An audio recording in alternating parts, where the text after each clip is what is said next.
저는 29살, 총 직원 수 100명이 채 안 되는 작은 중소기업에서 사무직으로 일을 하고 있는 미혼의 여자입니다. 저를 잘 모르는 주변의 사람들은 서울에 있는 좋은 대학 나와서 왜 그렇게 작은 중소기업에서 일을 하느냐고 물어보시는데 그건 다 그럴 만한 사정이 있는 일이에요. 제 밑으로 26살의 남동생이 하나 있는데 멀쩡히 서울에서 대학 잘 다니다가 군대 다녀오더니 갑자기 유학 가고 싶다면서 미국으로 떠나버렸어요. 저는 그때 대학 졸업하고 서울에서 직장 다니며 잘 살고 있다가 부모님의 부름을 받고 고향으로 내려와 부모님 일을 돕기 시작해서 지금까지 계속하고 있습니다. 눈치 빠른 분들은 다 아시겠지만 제가 다니는 회사의 사장님이 바로 저희 아빠고 남동생의 유학 생활이 길어질 것 같아서 당분간 제가 계속 회사 일을 도와야 해요. 제 동생은 옛날부터 회사 일에는 전혀 흥미가 없었고 건축 일을 하고 싶다 하더라고요.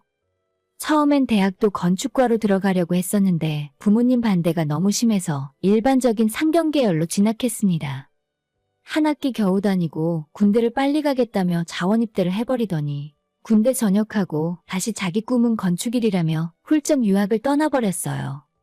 이 정도 상황이 되다 보니 저희 부모님도 제 동생에 대해서는 거의 포기하셨고 그 대신 제가 회사 일을 도와서 해주길 원하고 계신 것 같더라고요. 저는 솔직히 이야기하면 남들이 다 인정해주는 대기업을 다니고 싶었어요. 한국에서 손꼽히는 대기업 안에서 여성 임원까지 올라가고 그 누가 저를 보더라도 능력 있는 사람으로 느낄 수 있도록 열심히 살고 싶었는데 막상 1년 정도 대기업을 다녀보니 정말 쉬운 일이 아니라는 생각이 들더라고요.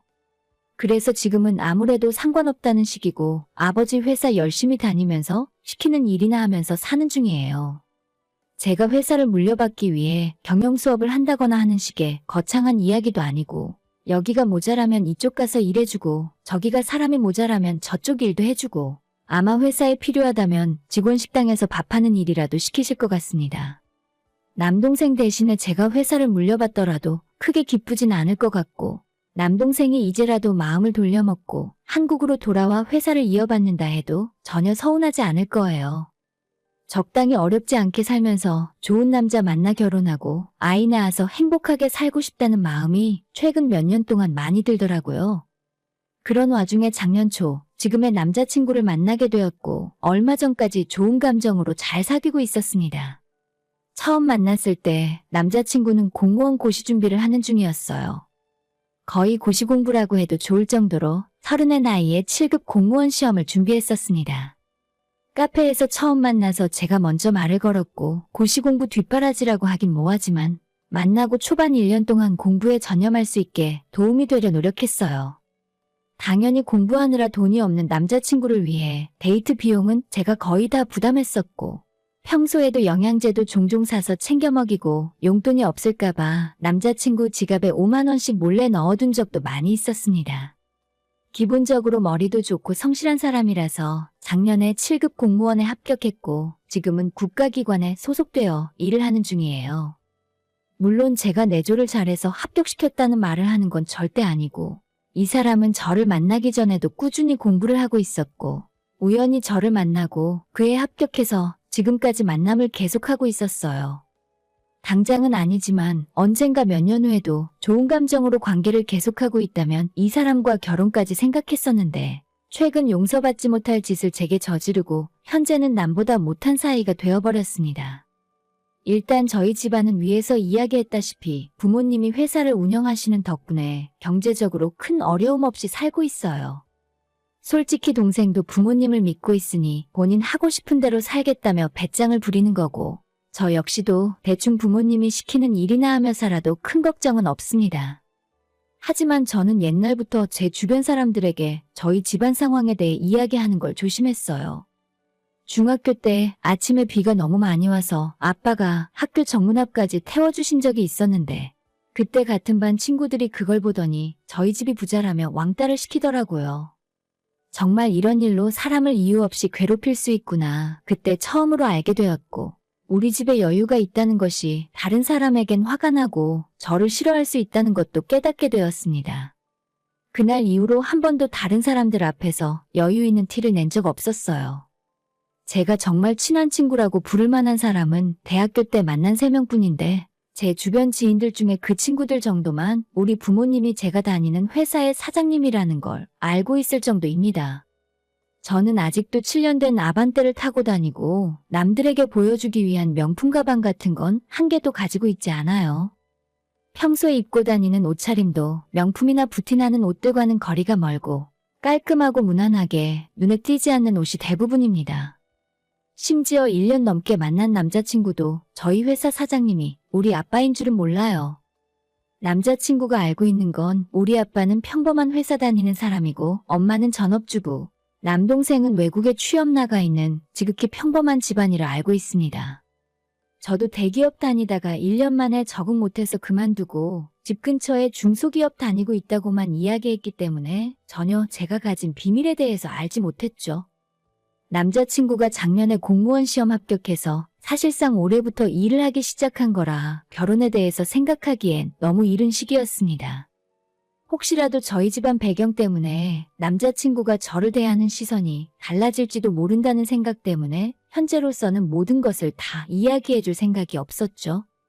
언젠가 남자친구가 결혼 준비가 되면 저한테 프로포즈를 하고 저희 부모님에게 인사를 하러 오게 된다면 그땐 자연스럽게 알게 되겠죠.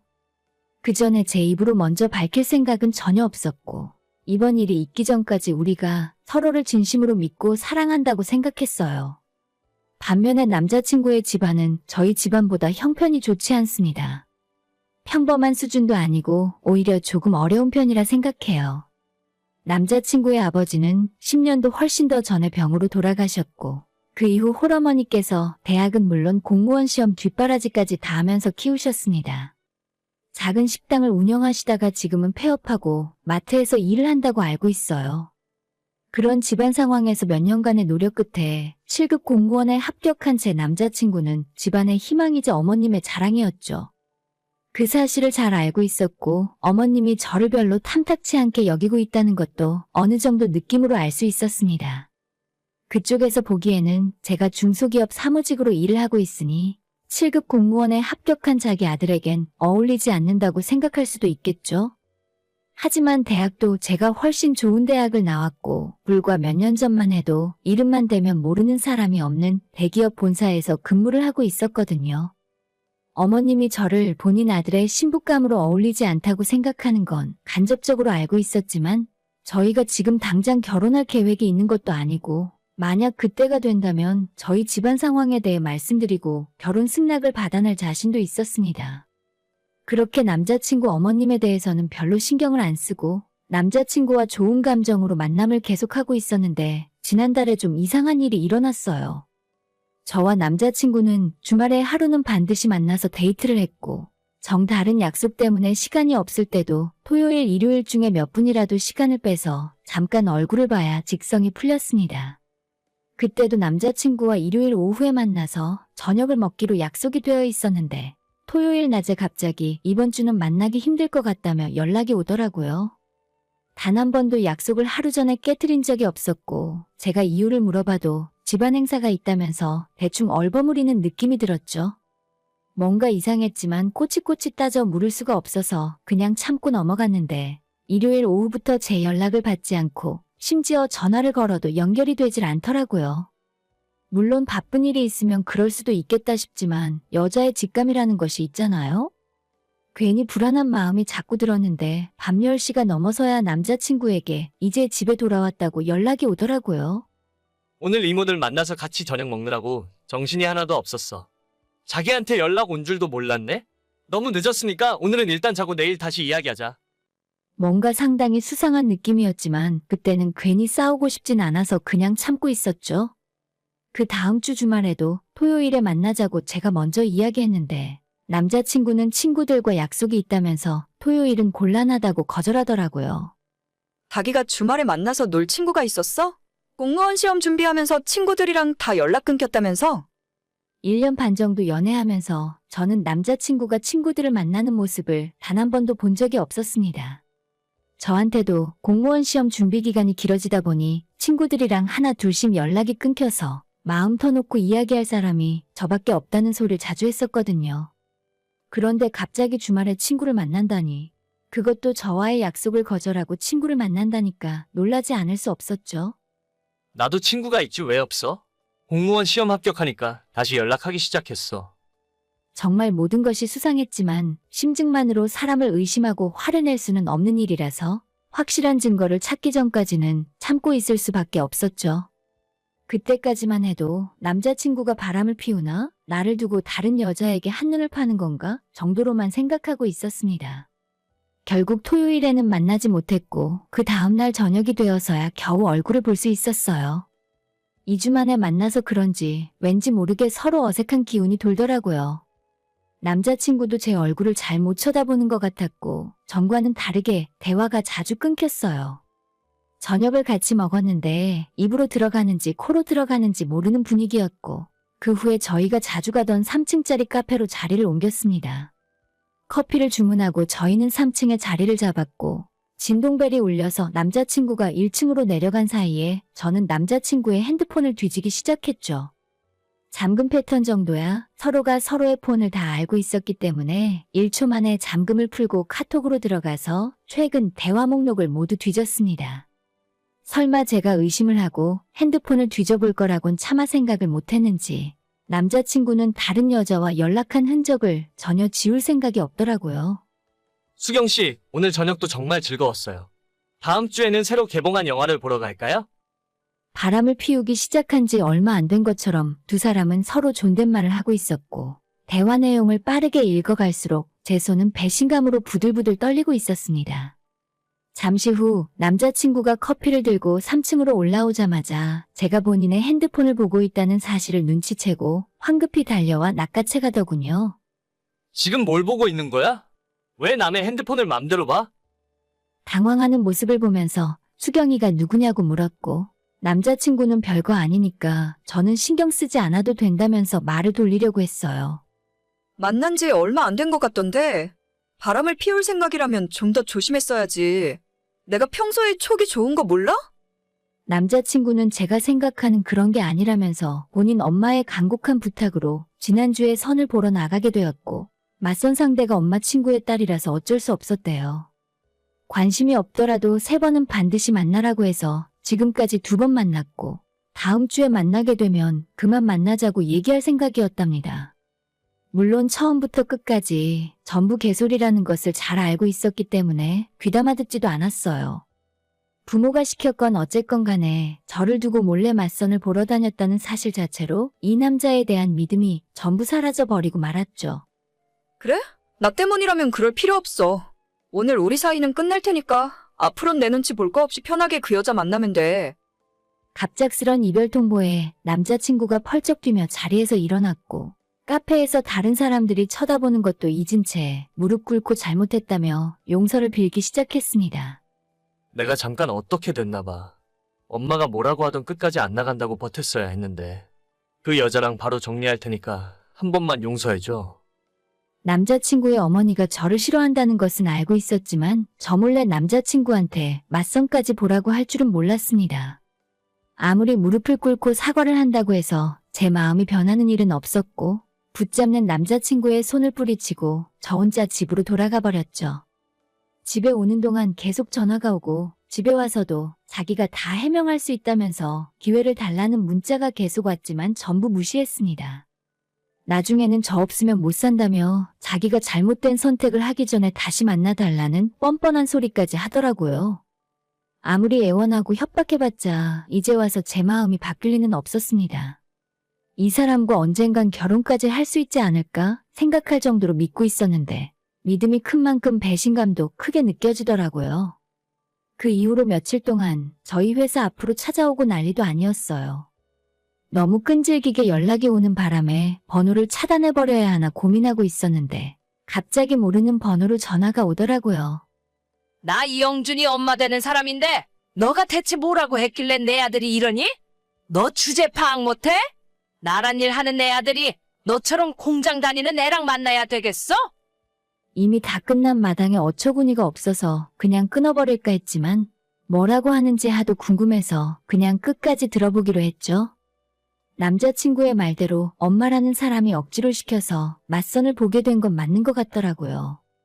물론 그렇다고 해도 아무것도 달라지진 않지만 그 아줌마 친구 딸이 초등학교에서 아이들 가르치는 선생님이었고 7급 공무원인 자기 아들은 그 정도 되는 여자를 만나야 급이 맞는 거라면서 저보고 주제 파악하고 다녀 말하네요. 어차피 저는 더 만날 생각도 없었고 이미 다 끝난 사이라고 생각했기 때문에 깔끔하게 정리하고 싶었지만 이런 말까지 들으니 참을 수가 없었습니다. 아주머니께서 그런 소리 안 하셔도 어차피 끝낼 생각이었어요. 저도 부모님이 장난 그만하고 본격적으로 가업 물려받으라고 하시던 참이었거든요. 제 말에 그 아줌마는 콧방귀를 뀌면서 가업은 무슨 가업? 너희 부모님이 치킨집이라도 하나 보네? 라고 비웃으시길래 지금 다니는 회사가 우리 아빠 회사라고 처음으로 이야기했습니다. 뭐? 그 회사가 너희 아빠 회사라고? 내가 공장 다닌다고 한 말 때문에 괜히 거짓말 하는 것 같은데 어른을 놀려도 유분수지? 저는 차마 믿지 못하는 그 아줌마에게 우리 회사 이름을 알려주고 인터넷에서 검색을 해보라 이야기했죠. 우리 아빠 회사가 지방의 작은 중소기업이긴 해도 네이버에 검색하면 나오는 기업이고 대표 이름에 아빠와 제가 동시에 올라가 있거든요. 처음엔 웃기는 소리 하지 말라며 거짓말인 줄 알던 그 아줌마도 본인 손으로 검색을 해봤는지 나중엔 진짜 너희 집안 회사가 맞냐고 다시 물어보더라고요. 저는 이쯤에서 장난도 그만해야겠다 싶어서 보셨으니 이제 아실 거 아니에요. 안 그래도 제 동생은 외국에서 살고 있어서 우리 부모님은 제가 결혼하면 사위한테 회사를 다 물려주실 생각이셨어요. 이런 이야기 해봐야 소용없지만 영준 씨가 공무원 합격하고 저희 부모님은 사위감으로 괜찮게 생각하고 계셨거든요. 이쯤 되자 그 아줌마가 몸이 달아서 방방 뛰는 것이 느껴졌습니다. 아줌마가 하는 말이 친구가 하도 졸라서 억지로 한번 만나게 해본 거라면서 전부 자기 잘못이지 아들은 전혀 죄가 없다며 다시 생각해달라며 말을 바꿨죠. 공장 다니는 저보다 학교에서 아이들 가르치는 그 아가씨가 아줌마 아들한테 더 잘 어울리는 것 같다 하고 이미 헤어졌으니 다신 연락하지 말라고 전화를 끊었어요. 그 이후 5분도 안 지나서 남자친구에게 또다시 연락이 왔고 우리 아빠가 진짜로 사장이냐 묻더라고요. 이제 와서 그런 질문이나 하고 있는 게 무슨 의미가 있겠어요? 바로 두 모자의 전화번호를 차단해버렸고 2번 다시 만날 생각 없습니다. 저 몰래 맞선 본 것만 해도 확실한 이별 사유인데 그 아줌마 말이 자꾸 생각나네요. 저는 남자친구가 공무원 시험 합격 못하고 다른 직장을 찾았더라도 전혀 제 마음이 달라지지 않았을 텐데 그쪽은 아니었나 봐요. 원래대로라면 이별 때문에 슬프고 괴로워야 정상인데 그 아줌마 덕분에 슬퍼할 겨를도 없이 기분이 다시 좋아졌네요. 요즘 세상에도 부모가 그렇게 맞선을 보라고 하는지 처음 알게 됐고 이런 말을 별로 좋아하진 않지만 없는 사람들이 더한 것 같아요. 오늘의 사연은 여기까지입니다. 구독과 좋아요, 알림 설정 부탁드려요. 다들 행복하시고 좋은 하루 되세요.